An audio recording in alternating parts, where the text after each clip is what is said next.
ಮುಂದಿನ ರಾಶಿ ಮಕರ ರಾಶಿ.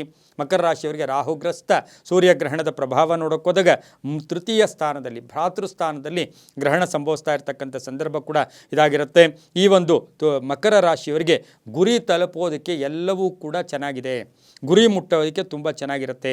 ಸೋಷಿಯಲ್ ರಿಲೇಷನ್ಶಿಪ್ ತುಂಬ ಚೆನ್ನಾಗಿರುತ್ತೆ. ಸಾಮಾಜಿಕ ಪ್ರಜ್ಞೆ ಚೆನ್ನಾಗಿರುತ್ತೆ.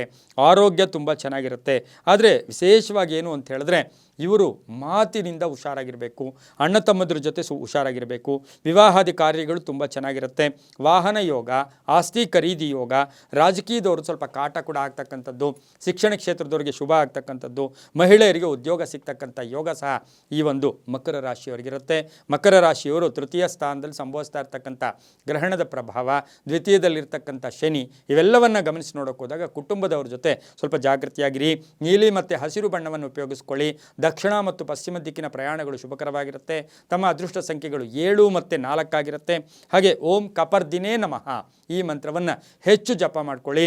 ಹಾಗೆ ಸೂರ್ಯ ನಮಸ್ಕಾರ ಮಾಡ್ಕೊಳ್ಳಿ, ತುಂಬ ಒಳ್ಳೆಯದಾಗುತ್ತೆ.